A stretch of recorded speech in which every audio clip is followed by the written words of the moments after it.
Alors, merci d'être là.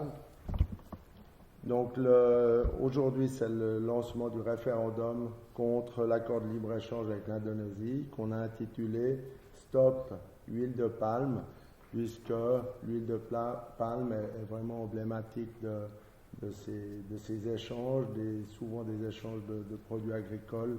On parle en premier du problème de l'huile de palme. Le référendum donc est lancé officiellement aujourd'hui, mais la récolte de signatures a un petit peu commencé dans certaines régions il y a déjà une semaine. C'est un référendum qui a été lancé.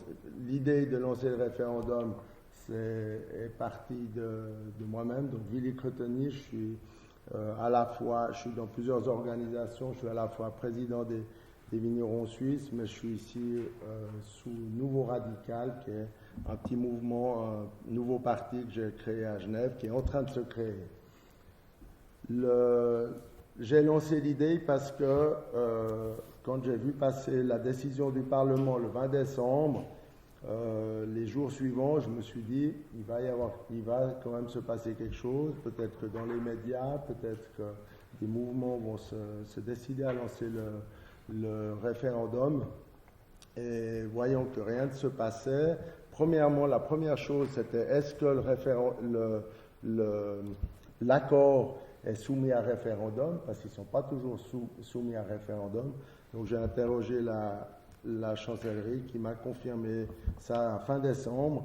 Et ensuite, j'ai lancé l'alerte comme quoi il fallait absolument lancer ce référendum. Et assez rapidement, donc il y a Unitaire avec Rudy Berli qui s'est joint. Ensuite, on a ameuté un petit peu plus large. Et c'est la raison pour laquelle aujourd'hui, il y a d'autres organisations. Vous avez la liste des organisations vous avez des feuilles de référendum qui sont là-bas.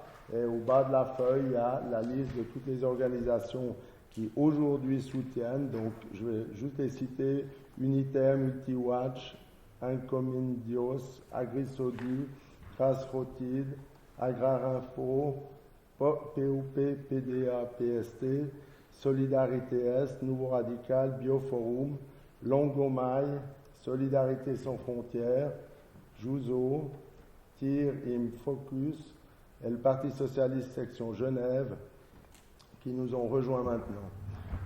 L'importance à lancer le référendum contre l'accord de libre-échange avec l'Indonésie, c'est bien sûr prioritairement la question de l'huile de palme. Beaucoup d'organisations s'opposent depuis quelques années à l'idée d'importer de l'huile de palme à cause des conséquences et de l'impact environnemental dans les pays de production, notamment de la déforestation et des conditions aussi sociales pour ceux qui cultivent. Mais c'est aussi un produit qui concurrence des produits agricoles d'ici, comme l'huile de tournesol, l'huile de colza. Et c'est un produit aussi qui est passablement contesté sur le plan sanitaire. Il pose des problèmes au niveau de certaines graisses qu'il contient. Donc le premier objectif, c'est de lutter contre l'importation de cette huile. Une coalition contre l'importation d'huile de palme est constituée depuis quelques années, mais la plupart ont estimé que les conditions et les exigences définies dans cet accord de libre-échange, à savoir des exigences de durabilité, étaient satisfaisantes et faisaient qu'il n'y avait pas de raison de se battre contre cet accord et plutôt de se concentrer sur l'accord sur le Mercosur. Les organisations qui se lancent aujourd'hui et qui encouragent les autres organisations à nous rejoindre estiment qu'il faut absolument lutter contre les accords de libre-échange et pas seulement contre certains produits qui sont importés pour des questions, premièrement, de climat. Aujourd'hui, on doit mettre un terme à ces accords qui encouragent le transport de marchandises d'un bout à l'autre de la planète et qui impactent sévèrement l'environnement, mais aussi les conditions sociales. Et ça impacte aussi les normes.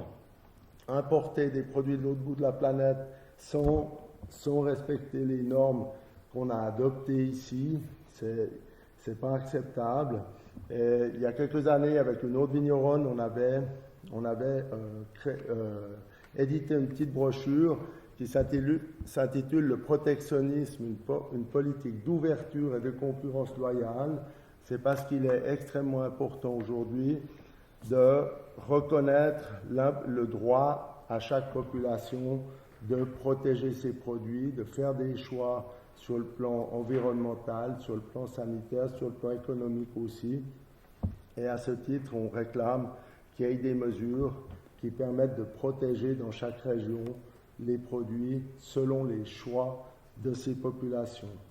Donc voilà les raisons importantes à lancer le référendum. C'est une question aussi stratégique parce que ne pas lancer le référendum aujourd'hui contre l'accord de libre-échange avec l'Indonésie et concentrer la lutte uniquement sur l'huile de palme n'a pas beaucoup de sens. Si on veut limiter ces accords, il faut lutter contre tous les accords de libre-échange et revenir à des accords d'échange équitables où des deux côtés, c'est gagnant, gagnant pour l'environnement, gagnant pour le climat, pour les conditions sociales. Voilà les raisons stratégiques pour lesquelles on encourage vraiment les organisations à nous rejoindre le plus vite possible, puisque le référendum n'ayant pas été lancé tout de suite au délai il a été publié le 31 décembre dans la feuille officielle et le délai référendaire est jusqu'au 9 avril. Donc il ne nous reste pas beaucoup de temps, mais on espère que, vu la sensibilité qu'il y a pour le climat aujourd'hui, on arrive à récolter dans les temps. Je vous remercie. Je vais passer la parole à Amanda. Merci. Je vais quand même essayer de... José. Je ne sais pas si vous m'entendez ou bien... Oui, d'accord. Alors, bonjour à toutes et à tous. Moi, c'est Amanda José, secrétaire générale de Solidarité sans frontières. Vous connaissez sûrement Solidarité sans frontières plutôt pour notre engagement sur les questions de politique d'asile, politique migratoire. Mais on défend aussi le droit des personnes à mener une vie digne dans le pays où elles sont nées, dans la sécurité et dans un contexte où leurs droits sont respectés. C'est pour ça que ces dernières années, on a souvent pris part à des campagnes qui concernent, par exemple, la politique agricole ou la politique, disons, d'échange au niveau international.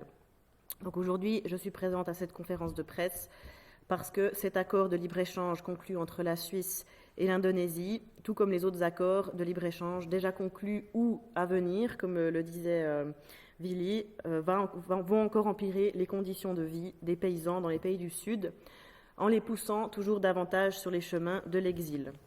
Je rappelle toujours cette citation d'Aminata Dramane Traoré, qui est une ancienne ministre de la Culture du Mali, et que je trouve très juste, vous avez peut-être déjà entendu, qui dit « Les migrants sont les réfugiés d'une guerre économique ».